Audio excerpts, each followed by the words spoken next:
네, 반갑습니다. 네, 저희는 말도 많고 탈도 많던 일모든 노른자 김종우입니다. 반갑습니다. 네, 사무장 안성일입니다. 세계공항교사 하영주입니다. 세계초 교사 박동미입니다. 시작하도록 하겠습니다. 클리고 스콜라이 같은 경우에는 예비학교 6학년부터 의무학교 기간이 포함되고 있습니다. 그래서 중학교 3학년까지 총 10개 10학년이 이수를 하여야 이렇게 이수를 해야 졸업을 할 수가 있습니다.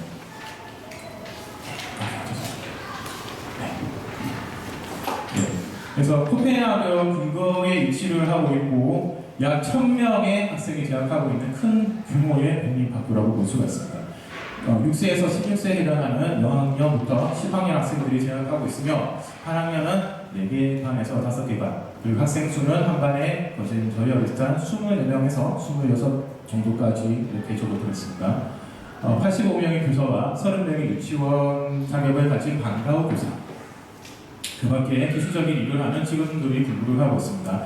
방과후 교사들은 오전에는 저학년 교실에서 모조 교사를 하고 오후에는 방과후 교실에서 일을 하시는데, 저기 보시면 알겠지만은 3개의 영역으로 나눠져 있어서 학교가 이렇게 구분되어 있다는 것도 특징적인 것입니다.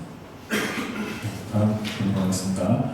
모든 사람이 최대한의 역량을 발휘해야 된다는 모토 아래 역시 덴마크는 아이들의 행복, 저희가 많이 들었던 희귀, 그 부분이 어렸을 때부터 이 학교에서 그냥 교육일 수도 있겠지만 자연스럽게 이렇게 길러주는 것들이 되게 특징이었고, 각 영재 프로그램과 영재 스포츠 프로그램을 운영하고 있어서 그것도 특징이었습니다. 학교에 딱 들어가자마자 유네스코라는 유니세프에서 유니세프 있었죠. 그래서 유니세프 마크를 보면서 인증을 받고 있는 학교로 되어 있습니다. 나중에 그림으로 보시겠지만은 아이들 분쟁 브로커라고 해가지고 조끼를 입고 다니는 학생들이 2교시 정도 끝났을 겁니다. 그때 쉬는 시간 20분 동안에 놀이터에서 학생들이 놀고 있을 때 일종의 자치 활동의 개념으로 이렇게 학생들이 봉사를 하면서 저학년 아이들의 분쟁을 해결해주는 역할을 하고 있었습니다. 예, 환경 시설에 대한 간략한 이렇게 영상 사진을 이렇게 보도록 하겠습니다. 먼저 들어가게 되면 복도가 저희 일반 우리가 하고 있는 학교와는 조금 다르게 복도가 되게 이렇게 넓었습니다. 미음자형 실내 구조가 있었고, 그리고 밖으로 나가면은 그 덴마크 교장 선생님께서 되게 이렇게 자랑스러워 하시던데, 역시 실외 구조도 일본식을 본다, 그렇게 실외 정원을 이렇게 저희에게 보여주셨습니다. 그다음에 저학년 교실에서는 교실 대형이라든지 그다음에 고학년 교실도 이렇게 비슷했지만, 제가 어제 수업을 했을 때 이 사진을 썼었거든요. 그래서 저희 학생들이 처음 봤는데 아이들이 처음 보는 아무래도 사진이다 보니까 신기해하던 그런 것도 있었습니다. 네, 다음 보도록 하겠습니다. 그래서 제가 그때도 말씀드렸지만은 학교를 저희가 인터넷으로 조사를 하니까 학교의 특징이 화장실이었어요. 화장실에 대한 이게 구글 번역이 완벽하지 못하다 보니까 어쩌고 저쩌고 나왔는데, 학교에 너무 화장실 공사를 최근에 했나라는 생각이었었는데, 보다시피 교실 내에 화장실이 있던 그런 것도 되게 특징이었습니다. 그리고 교실 내 싱크대가 있어서 역시 손을 씻고 이렇게 했는데, 또 생각을 해보면 제가 어렸을 때도 보면 저런 교실이 있는데 몇 군데 있었거든요. 그런데 요즘에는 이제 좀 아무래도 여러 가지 문제로 이렇게 없어지는 추세이긴 했었는데, 아무래도 덴마크에서는 화장실은 되게 좋았던 것 같습니다. 예, 복도 정리 공간입니다. 여기 조금만 복도에서 조금만 이렇게 나가면 바로 운동장으로 나와 있던 그런 곳이기 때문에 제가 학생들이 보니까 밖에서 놀다가 옷을 여기 다시 덜어놓고 교실로 들어가는 감정도 봤었거든요. 그래서 이렇게 정리했던 부분도 있고, 가방을 이렇게 복도에 놔둬서 교실 환경에 활용성을 최대한 극대화한 예시를 볼 수가 있습니다.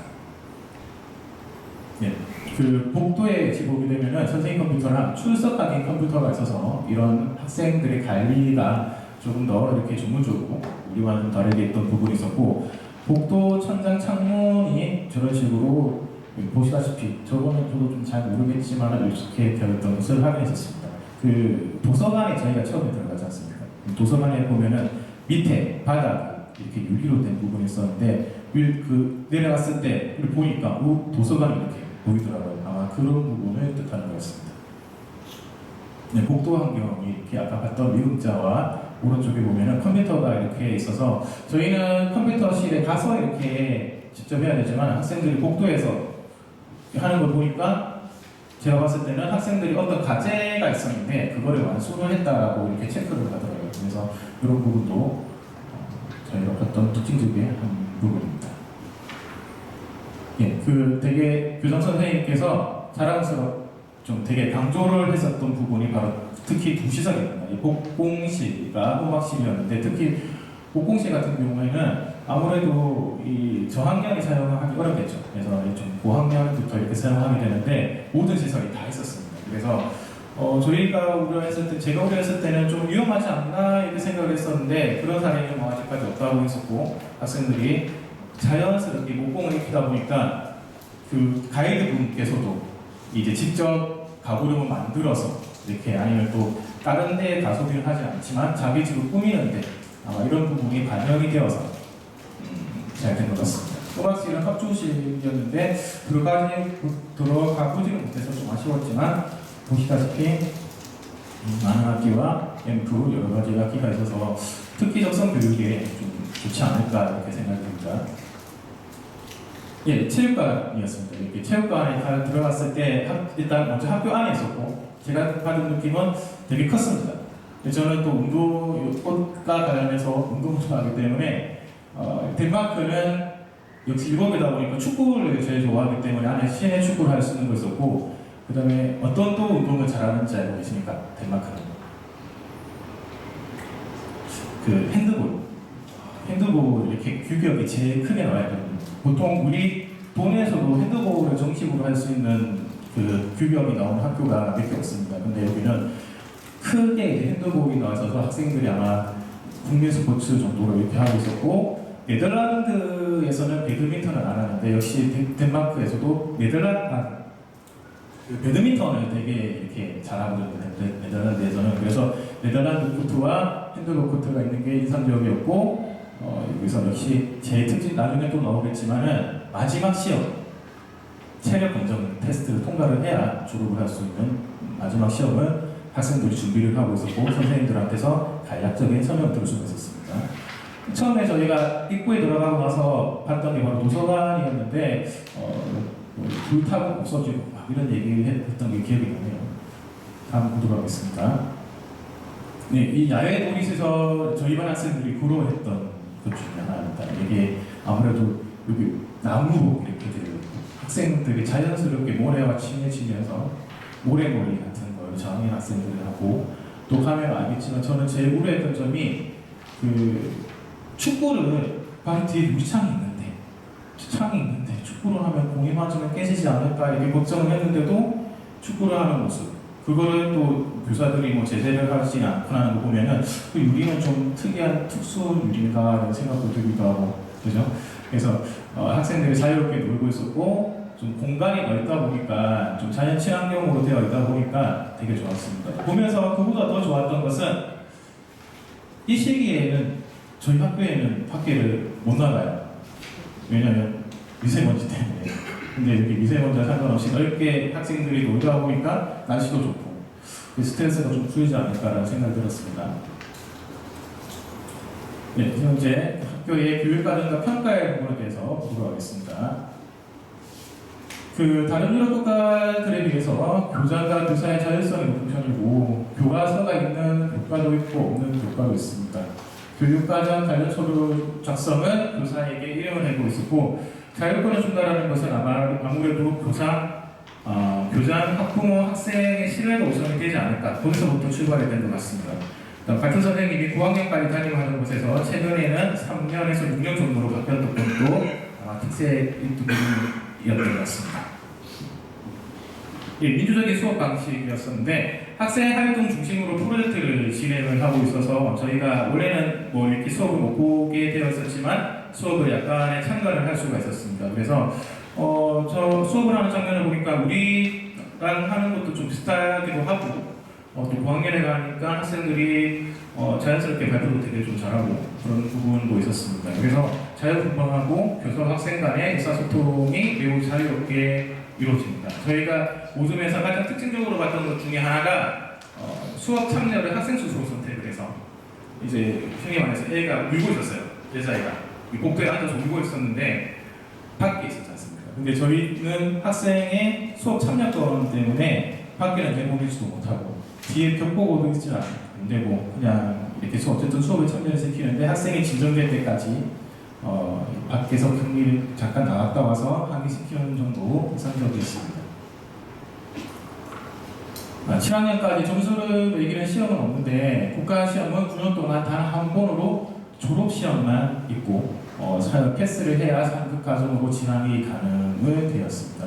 그래서 저희가 이제 덴마크의 평가 체제를 보고 이어서 네덜란드에는 복잡한 학제가 있었지 않습니까? 그것보다는 덴마크가 조금 더 이렇게 전문적이라고 좀 할 수는 없지만 좀 저희가 봤을 때는 좀 쉽게 이렇게 다가왔고 학교 전체적으로 54번의 평가를 치르는데 교사가 만든 문항으로 시험을 본다고 합니다. 한번 직접 봤으면 어떤 문항인지 직접 봤으면 더 좋았을 것 같은데 그 점이 좀 아쉬웠습니다.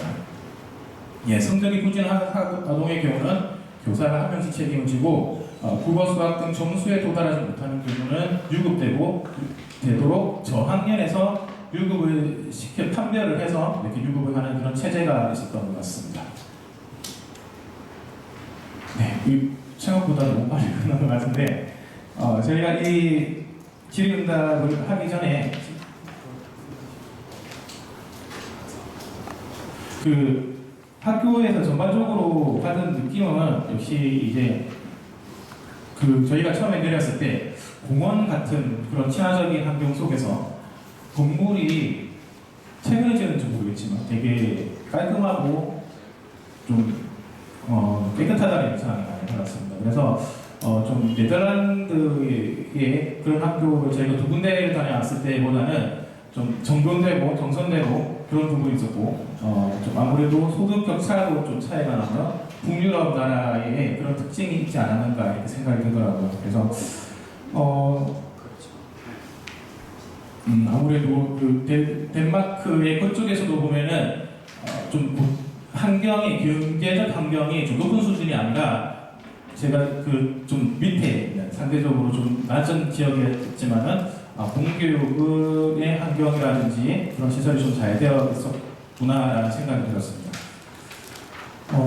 일단 제가 이렇게 발표를 했지만은 발표보다 더 많이 내용들이 저희 보고서에 잘 담겨져 있습니다. 그래서 뒤쪽에 보시게 되면은 저희 했던 내용들이 계속 나오지만 18, 19쪽까지 내용이 나와 있습니다. 그래서 이거를 제가 압축을 해서 말씀을 드렸고 20쪽을 보게 되면은 예상되는 질의응답 그리고 저희가 그때 했던 질의응답을 간략하게 여기다가 답변했습니다. 이제 저는 덴마크뿐만 아니라 국외 탐방을 갔다 오면서 전반적인 느낌이 우리 교육이 옛날에 좀 많이 위축이 되고 그런 점이 좀 없지 않아 있었는데 이제는 우리나라 교육이 좀 이제 자랑스러워해야 되겠다. 외국과는 견주어도 뒤지지 않겠다라는 인상을 받았습니다. 그래서 그 점을 저희 학생들한테도 많이 강조를 했고 앞으로 더 발전하고 노력하는 교사가 되도록 하겠습니다. 감사합니다. 네, 저는 이제 덴마크에서는 학생의 그런 자율성을 존중받는 문화가 참 인상이 깊었습니다. 그래서 우리도 지금 학생 인권 조례라든지 이런 것들이 나오고 있는데 그런 점에서 우리도 좀 시사점이 있을 것 같다라는 생각이 듭니다. 그리고 네덜란드에서는 이제 그런 학교의 교육이 또 학생의 진로와 연계되는 부분이 참 인상 깊었습니다. 사실 우리나라 같은 경우에는 이제 초등학교하고 그 다음에 입시 올라갈수록 그런 입시 제도하고 그런 괴리가 있지 않습니까? 그래서 그런 네덜란드에서 그런 이제 시스템이 우리에게 또 시사점을 주지 않나 싶습니다. 네. 네, 저는 무엇보다 다른 문화고 다른 환경인데 그 속에서 덴마크 같은 경우에 서로를 신뢰하는 그 신뢰 부분에서 요즘 저희가 많은 학교 내에서 생기는 문제가 신뢰가 바탕되지 않아서 생기지 않나 싶어서 그런 부분에서는 부러웠고 그리고 요즘 또 공간 재구조화 문제 그런 부분에서는 조금 더 참고할 자료들이 많지 않았나 싶었습니다. 그렇지만 저희 나름대로 잘 하고 있고 저는 여기 가서 직접 본 것도 중요했지만 보고서에 나와 있는 것처럼 선생님들을 알게 되고 선생님들과 짧게라도 또는 긴 협의의 시간에 서로 이렇게 주고받는 대화 속에서 더 많은 배움이 있고 저에게 더 오랫동안 또 소중하게 간직해야 되는 추억들과 그리고 또 배움의 자료들이 바탕이 되지 않나 그런 생각도 해봅니다. 네, 저는 두 가지 공간이 인상에 남는데요. 첫 번째는 친환경적인 놀이터가 굉장히 부러웠고요. 엄마의 입장에서도. 그리고 두 번째는 저희가 방문했던 학교에 맨 처음 현관에서 들어갔을 때 오른편에 자리 잡고 있는 공간이 바로 도서관이었거든요. 그래서 그 도서관이라는 공간이 굉장히 위치도 좋고 시설도 좋아서 인상적이었는데 그 생각을 가지고 있었는데 여기 용담초등학교에 들어왔는데 역시 중앙현관에 도서관이 딱 자리 잡고 있고 아이들이 자연스럽게 누워서 앉아서 막 웃으면서 이렇게 얘기하면서 책 보는 모습을 보면서 우리나라도 못지않다 경남교육도 못지않다 이런 생각을 했습니다. 감사합니다.